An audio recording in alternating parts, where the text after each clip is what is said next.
Boa noite para todos. Todo mundo feliz? Amém. Então hoje eu fiquei com essa missão, né, que Deus me deu de transmitir a mensagem de hoje, que Ele possa me usar essa noite para que eu venha falar aqui, venha ser para honrar e exaltar o nome dele, né? Que a gente possa obter mais conhecimento e, consequentemente, colocar ele em prática, ou eles em prática.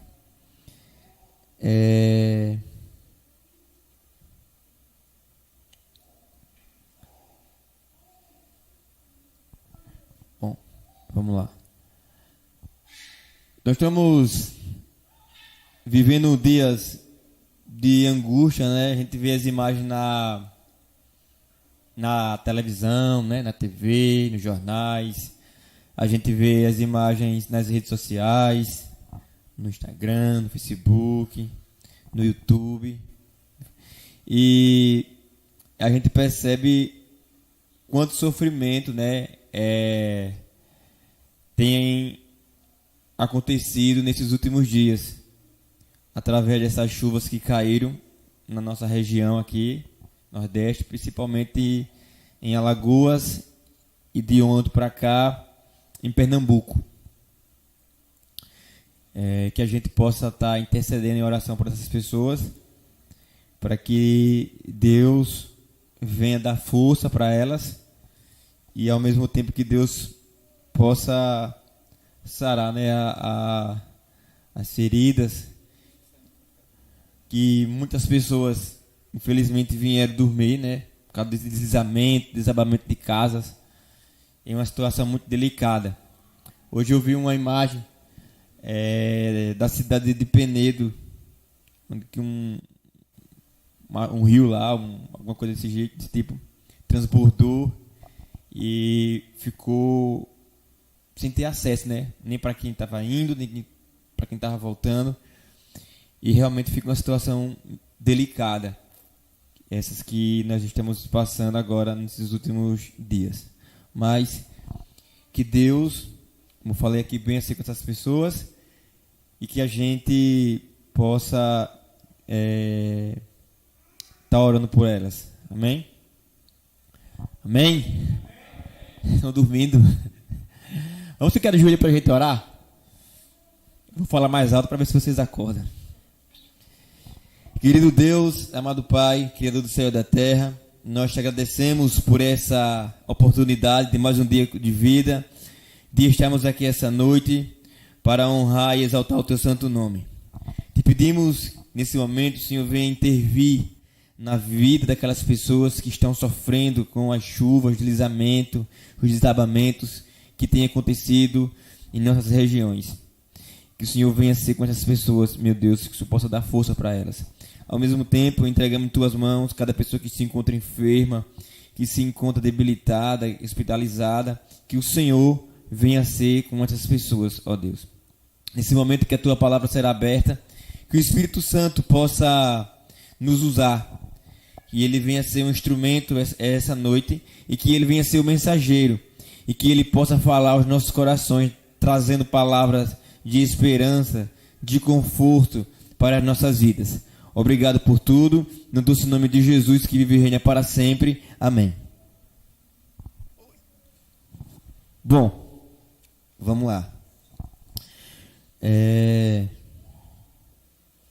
Vou convidar a igreja a abrir a Bíblia no livro de Apocalipse, capítulo 5, a partir do versículo 1.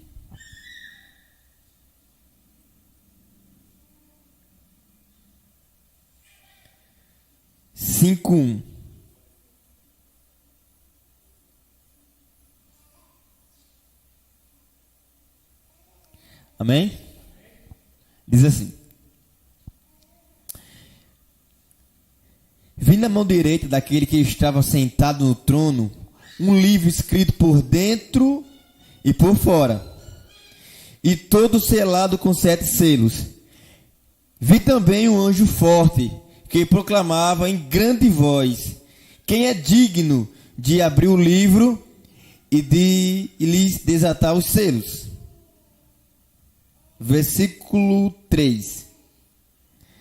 Ora, nem no céu, nem na terra, nem no céu, nem sobre a terra, nem debaixo da terra, ninguém podia abrir o livro, nem mesmo olhar para ele. E eu chorava muito, porque ninguém foi achado digno de abrir o livro, nem mesmo de olhar para ele.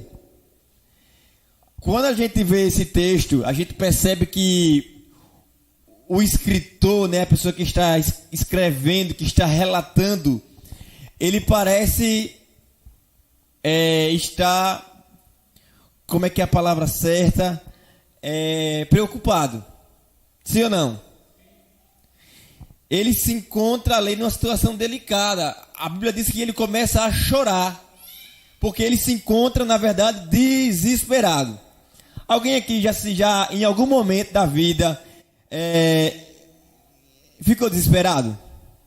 Com alguma notícia, com algum incidente que aconteceu na sua vida, na sua família, ou com alguém que você gosta? Eu acho que todo mundo já passou por uma situação, infelizmente, como essa.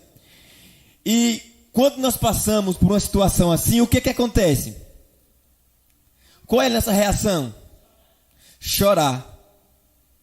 Nós ficamos nervosos, muitas das vezes perdemos a vontade de comer, ficamos trêmulos e entramos naquilo que é conhecido como desespero, não é isso?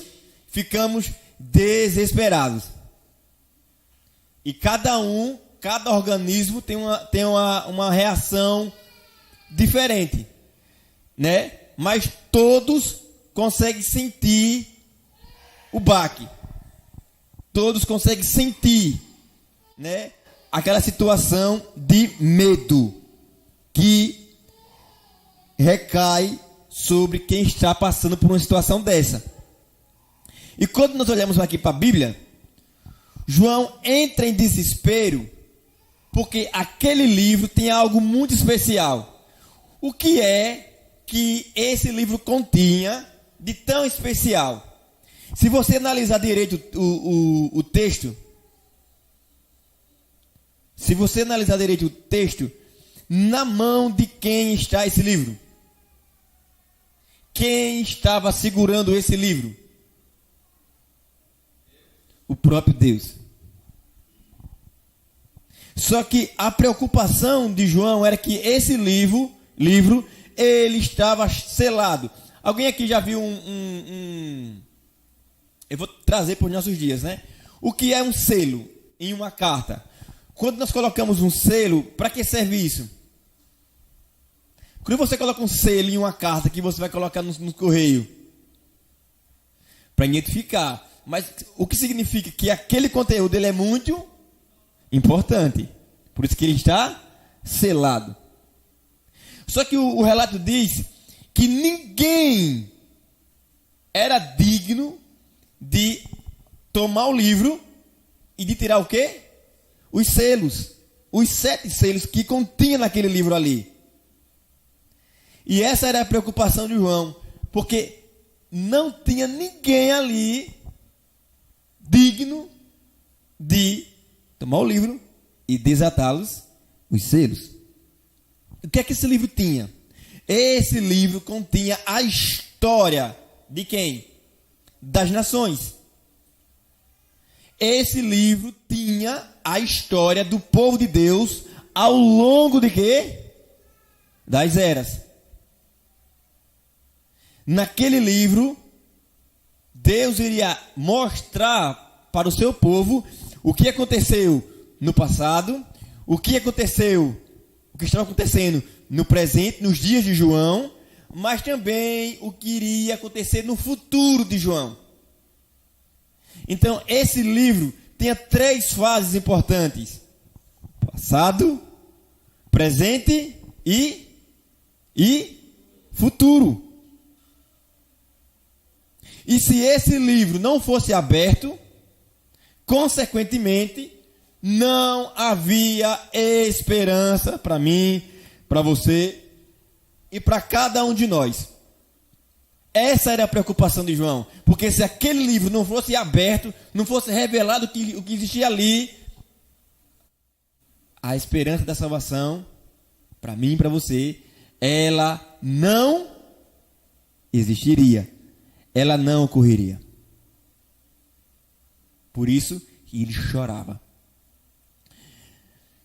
Existem vários tipos de choro, não é isso? Existe o choro de alegria, sim ou não? Sim. Existe o choro de raiva? Sim. Você chora com ódio. E também existe o choro de quê? De tristeza. E esse choro de tristeza, ele é mais comovente. Porque a gente chora porque não temos esperança. E essa era a situação que João estava passando. Ele chorava porque naquele momento não havia esperança. Mas aí a situação começou a mudar. Porque olha o que acontece agora no versículo 5. Quando ele estava lá chorando, quando ele estava lá em desespero, quem aparece? Quem aparece? Um ancião. Todavia,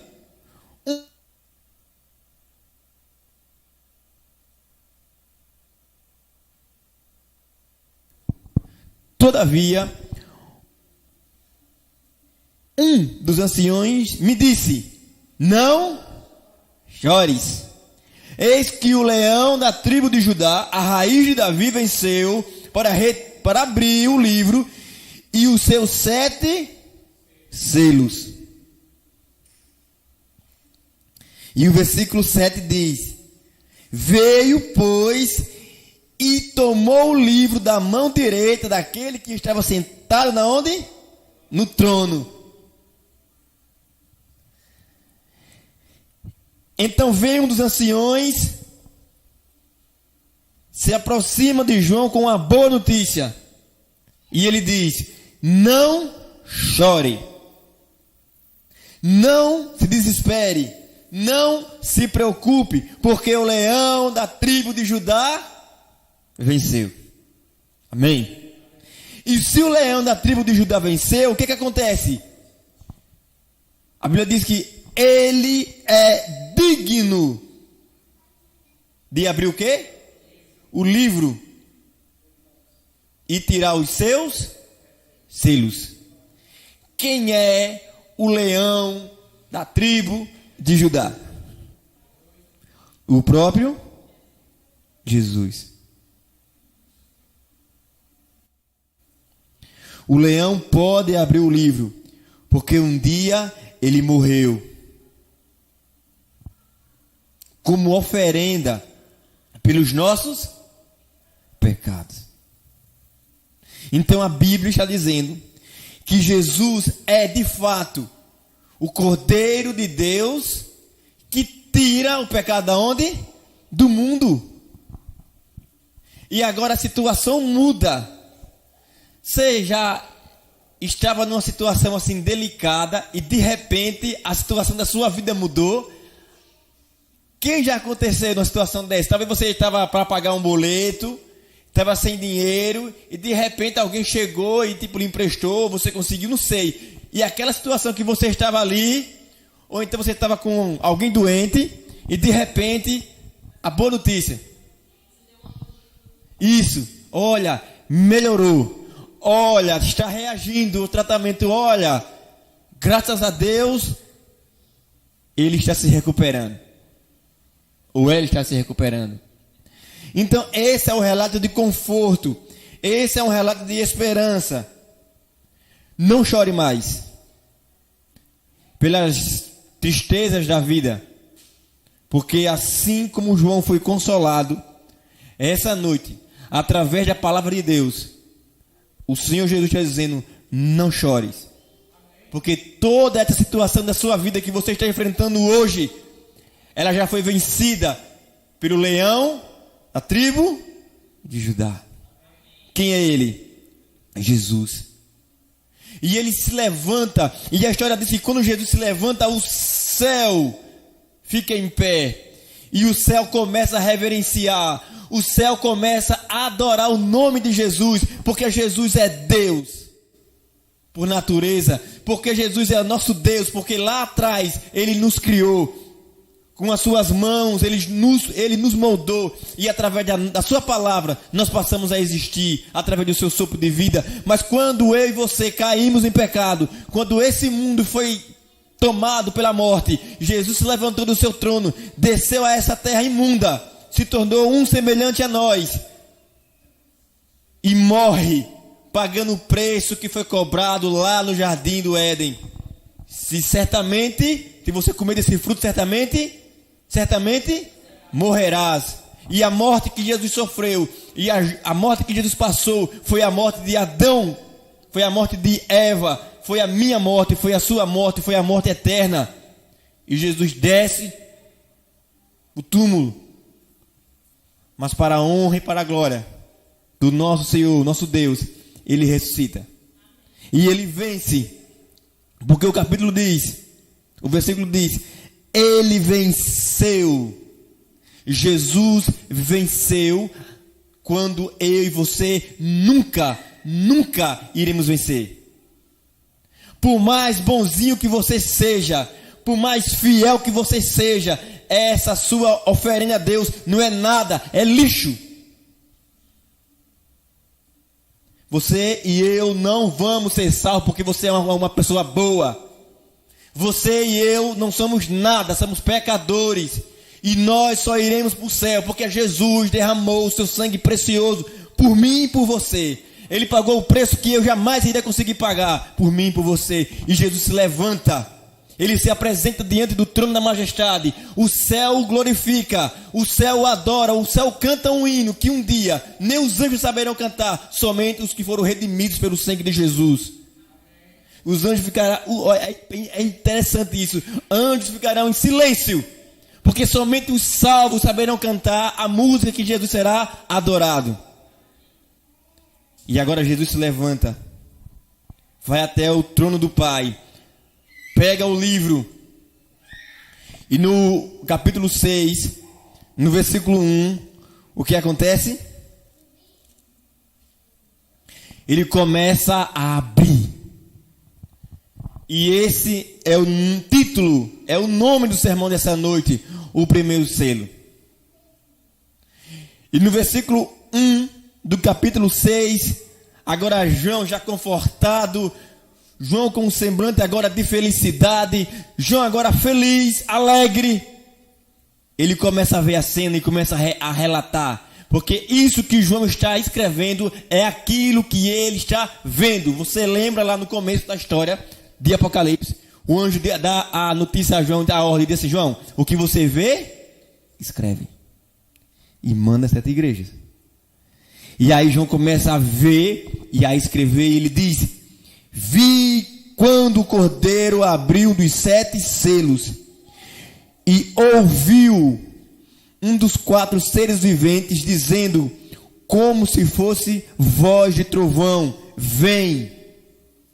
E o versículo 2 diz: vi então, eis um cavalo branco, e o seu cavaleiro com um arco, e foi-lhe dada uma coroa, e ele saiu vencendo e para vencer.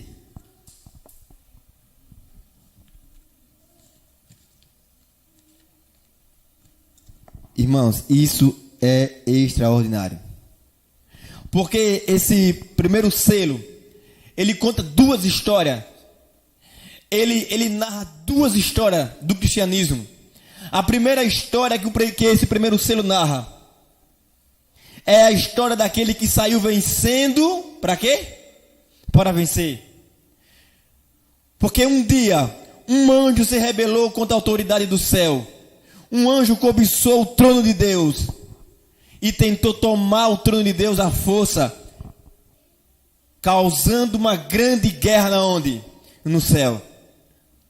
Mas quando essa guerra se originou no céu, se levantou Miguel, o grande príncipe. E Miguel trava uma luta contra Satanás e seus anjos. Não sabemos por quanto tempo durou essa luta, mas a informação que nós temos na Bíblia é que Jesus venceu e Satanás foi expulso do céu juntamente com seus anjos. Amém? Mas quando o diabo vem para a terra, ele procura os nossos primeiros pais. E o que acontece lá? Ele leva Adão e Eva ao pecado. E para restaurar essa terrível consequência que foi gerada lá no jardim, Jesus tem que vir agora como um ser humano. Porque no céu Jesus teve uma luta corporal com Satanás.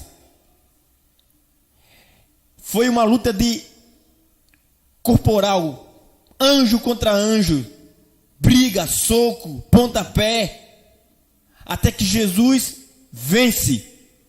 Mas agora na terra a luta era totalmente diferente, porque Jesus não poderia mais usar os poderes que ele usou no céu. Jesus não poderia usar as armas que ele usou no céu. Jesus não poderia usar os anjos que ele usou no céu. Agora ele estava sozinho, diminuído, porque agora ele era um ser humano. E agora Jesus luta contra Satanás unicamente pela palavra de Deus.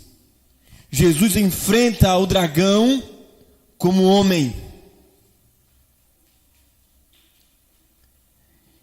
E a história diz que ele venceu através da sua entrega a Deus, através da sua submissão a Deus. E nós olhamos ao longo da história, todos que foram submissos a Deus venceram. Quando Abraão foi submisso a Deus, ele venceu. Quando Isaac foi submisso a Deus, ele venceu. Quando Jacó reconheceu quem ele era e foi submisso a Deus, ele venceu. Quando José estava no Egito, no fundo do poço, mas mesmo assim ele permaneceu submisso a Deus, ele venceu. Quando Daniel foi levado para a Babilônia, quando Daniel foi colocado na cova dos leões, a história diz que ele foi submisso a Deus em todos os momentos e ele venceu. E Jesus é o mais submisso de todos. E Jesus tem uma luta diferente agora com Satanás. Jesus não troca soco mais com o diabo. Agora a luta era na sua carne. Quando os soldados romanos estavam agredindo Jesus com aquele chicote que quando batia no couro de Jesus arrancava um pedaço da sua carne e causava dor insuportável, era ali que Jesus estava lutando contra Satanás. Quando os soldados romanos colocaram aquela coroa de espinho na cabeça de Jesus, era ali que Jesus estava vencendo Satanás. Até que colocaram Jesus em uma cruz, em uma posição vergonhosa. Mas mesmo na cruz, Jesus permaneceu submisso à vontade de quem? De Deus. Irmãos, nós sabemos que não foi a cruz que causou a maior dor em Jesus. Não foi. O momento mais delicado desse combate que aconteceu na terra foi lá no Getsemane. No Getsemane não, no Getsemane. Quando ele ora até que as suas pupilas aqui, os seus poros aqui se dilatam, o que acontece? Ele soa sangue. E cientificamente é comprovado, eu e você podemos soar sangue dependendo do grau de tensão que eu e você estejamos passando. E foi ali, sozinho, contra a croja, a hoste satânica, que Jesus permaneceu. Não tinha os seus amigos, não tinha sua mãe, não tinha os seus irmãos, mas ele tinha quem? Deus. E quando se tem Deus, tem tudo. Vai chegar o momento dessa aí, na minha história, ou na sua história, que você vai estar sozinho. Vai ser só você e Deus. Não espere ninguém te colocando a mão no ombrinho, dizendo, meu amigo, vamos juntos, vamos vencer. Vai ser só você e Deus. E se você não tiver submisso à vontade de Deus, você não vai se levantar não, você vai ficar lá no chão. Mas a história diz aqui que Jesus se levanta ao terceiro dia e ele vence definitivamente quem? Satanás. E ele saiu vencendo para vencer. Mas essa história do primeiro selo também se reflete na história da igreja. Na história da igreja de Cristo. Igreja que foi fundada sobre ele. A pedra principal dessa igreja não é o pastor. A pedra principal dessa igreja não é os líderes. A pedra principal dessa igreja não são os membros. Mas a pedra principal dessa igreja quem é? Jesus Cristo. E sobre essa pedra o Senhor edificou a sua igreja.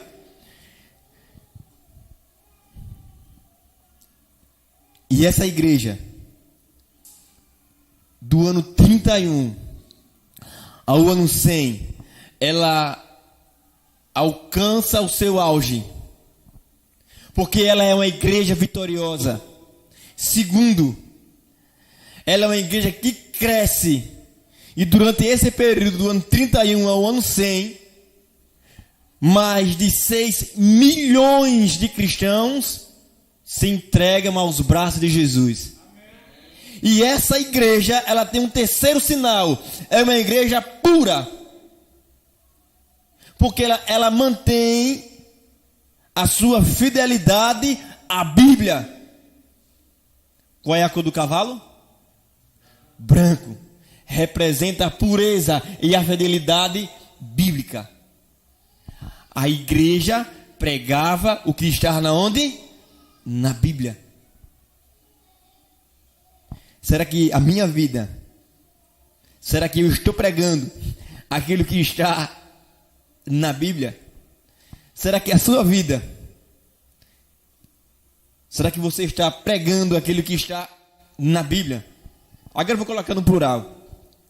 Será que as nossas vidas, será que as nossas ações está pregando, nós estamos pregando aquilo que está na Bíblia?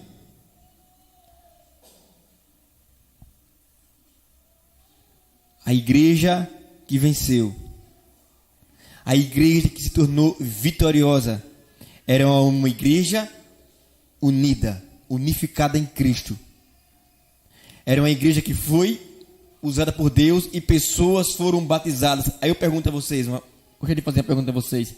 Será que durante esse período de 69 anos, será que teve alguém que foi batizado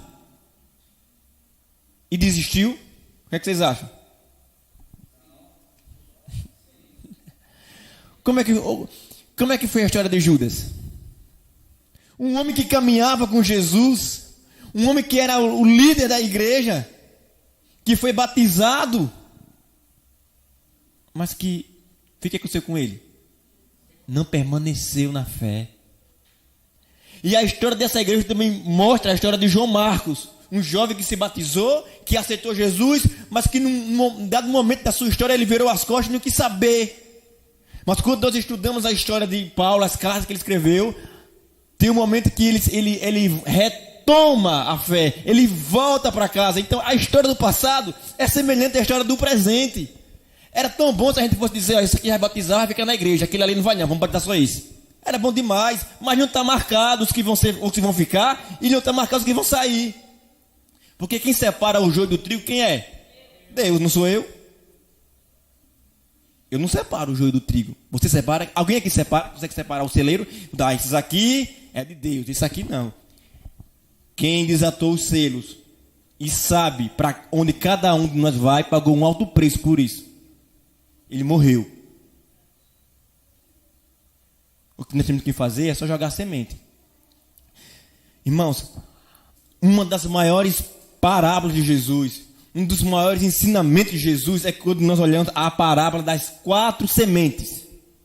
Na parábola das 4 sementes, todas germinaram. Todas deram fruto. Todas permaneceram? Quantas permaneceram das 4? Mas por que ele plantou mais 3? Se ele é Deus, se ele sabia que 3 não ia germinar, por que ele não plantou só a semente no solo correto? Irmãos, é simples. A todos será dada a oportunidade de salvação. Mas a Bíblia diz que muitos são chamados e poucos escolhidos. Poucos escolherão caminhar com Deus. Poucos escolherão permanecer até o final. E o primeiro selo aponta para a primeira igreja. Alguém lembra a primeira igreja? A igreja de Éfeso. O primeiro selo está narrando a história da igreja de Éfeso. A igreja que tem a doutrina preservada. A doutrina intacta. Perfeita. Mas que nós vamos aprender no decorrer dos selos que ela vai sendo o quê? Mudada.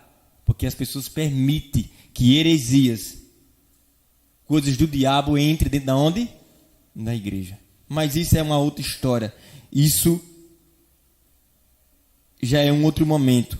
Eu gostaria de compartilhar um texto com vocês que diz assim: o primeiro símbolo é um cavalo branco. E o cavaleiro que tinha um arco, a quem foi dada uma coroa, que saiu vitorioso e para vencer, como símbolo adequado dos triunfos do evangelho no primeiro século da era cristã. A brancura do cavalo representa a pureza da fé daquele tempo. A coroa dada ao cavaleiro e o seu avanço como vencedor e prestes a alcançar novas vitórias significa o sucesso com que a verdade foi promulgada ou pregada ou ensinada pelos primeiros ministros. Por meio de símbolos podia ser melhor representada a obra do cristianismo quando saiu como um agressivo princípio contra os vastos sistemas de erro, como contender no início. O cavaleiro que estava sobre o cavalo saiu para onde? Sua missão era ilimitada. O evangelho era para todo mundo e saiu vencendo para vencer. E um dos principais sinais de que Jesus deixou para a sua volta, e esse evangelho será pregado em todo o mundo. Aí depois virá o quê? Virá o fim. Agora, irmãos, preste atenção. Para me finalizar aqui. Existe distorção com relação ao primeiro texto, ao primeiro selo. Tem pessoas aí, irmãos, ensinando que o primeiro selo, o cavaleiro branco, montado no seu cavalo, o cavaleiro montado no seu cavalo branco, representa o anticristo. E nós sabemos que não é.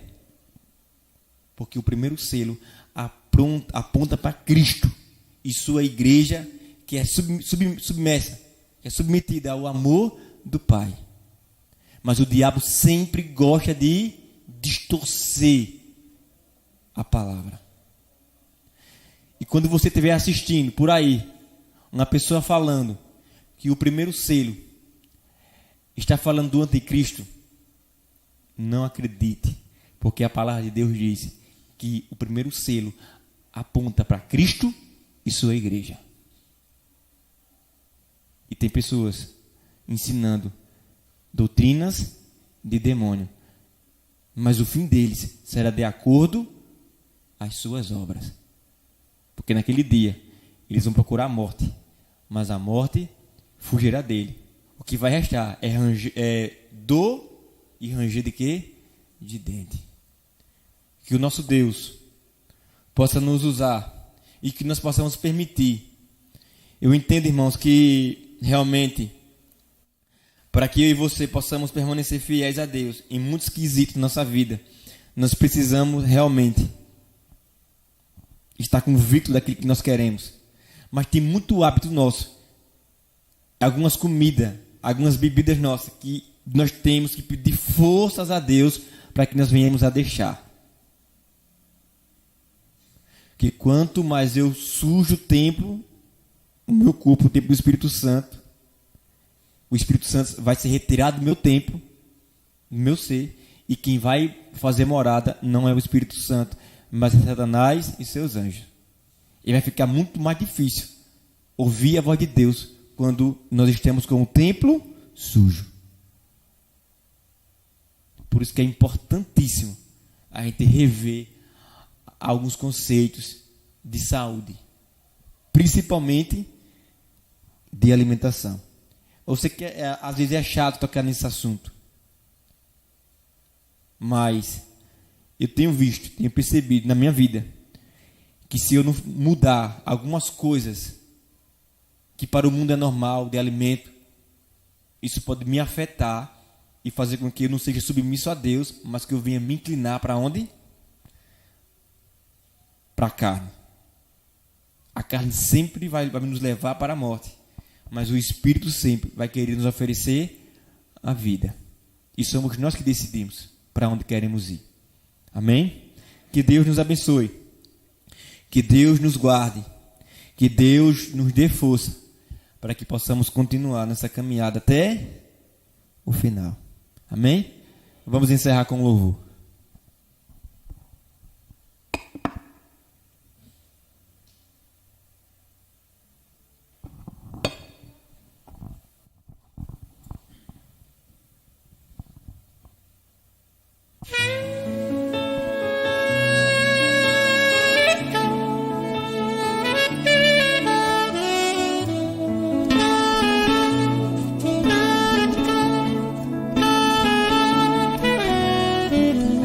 Os homens dizem saber tudo de Jesus, da vida que ele teve aqui, e sempre falam dos milagres que ele fez, mas que um dia não deixou eu possa aceitar que ele morreu, mas vou afirmar que ressuscitou com o seu sangue, lavou minha vida, livrou-me da morte, pagou meus pecados.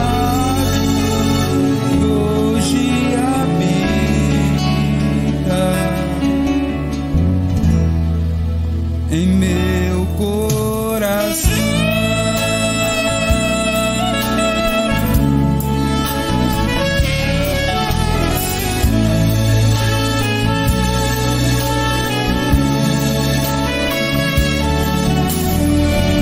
por isso creio que crucificado foi,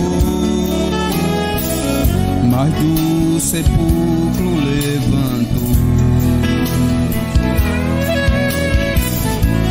Ressurreto, ele hoje pode ouvir a minha voz na multidão. Eu posso aceitar que ele morreu, mas vou afirmar que ressuscitou com o seu sangue. Lavou minha vida, livrou-me da morte, pagou meus pecados e hoje habita em meu coração. Eu posso aceitar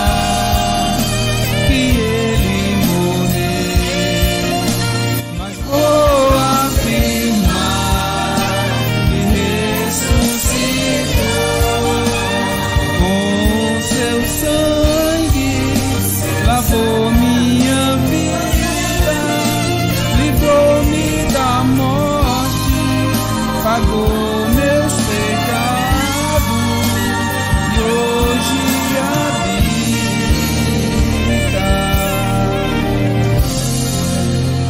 em meu coração.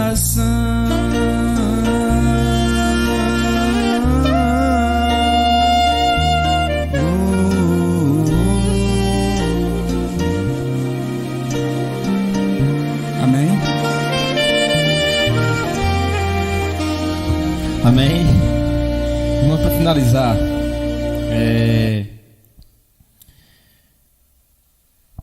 a igreja de Deus, ela sempre vai ser perseguida até que Jesus volte. E a gente não pode desistir. Porque se a gente olhar para a igreja, por quantidade de pessoas que está vindo, você vai estar em dias felizes e dias o quê? Triste. Porque é uma constante. Isso acontece em todos os lugares. E principalmente quando chega no inverno. Uma das orações que Jesus fez, ele disse que quando o tempo chegasse, a perseguição chegasse, a gente deveria orar para que ela não ocorresse na onde? No inverno. As pessoas não gostam de sair de casa no inverno. Que pena que é assim, né? Porque não era para ser assim. Mas infelizmente as coisas não é como nós queremos. Nem acontece como Deus quer. Deus não queria nunca que Adão e Eva desobedecessem. Mas infelizmente eles têm o livre-arbítrio e usaram para a desobediência e trouxeram todo esse mal. E Deus veio aqui para consertar tudo. Que Deus possa abençoar a sua casa, que Deus possa abençoar a sua família e que Ele possa permanecer no seu coração. Porque aquilo que está no nosso coração é aquilo que nos domina. Se Deus estiver no nosso coração, então nós teremos prazer em vir. Nós teremos prazer em servir. Porque enquanto Deus estiver no nosso coração, é sinal de que nós amamos a Deus. Mas quando nós tirarmos Deus no nosso coração, nós vamos colocar uma outra coisa nesse lugar. Não é isso? Existe a fé, existe a esperança e existe o amor. Mas para Deus, o que realmente vale, o que realmente importa, é o amor. Não é o tamanho da minha fé, nem o tamanho da minha esperança. Porque aquele que ama, ele se doa, ele se dá. Amém? Vamos orar. Senhor, obrigado por nos conduzir essa noite até aqui. Obrigado, Senhor Deus, por cuidar das nossas casas, por cuidar das nossas vidas, das nossas famílias. Obrigado porque um dia Jesus Cristo veio a esse mundo e venceu e tomou o meu lugar. Obrigado porque através de Jesus há esperança para as nossas casas, para as nossas famílias. Nos leve em paz para os nossos lares. Nos dê uma semana abençoada, vitoriosa. Que o Senhor nos guie, que o Senhor seja conosco em cada dia dessa semana e nos traga aqui na quarta-feira para continuar essa adoração, pois o Senhor é digno e nós nos alegramos de estar aqui no doce nome de Jesus. Amém.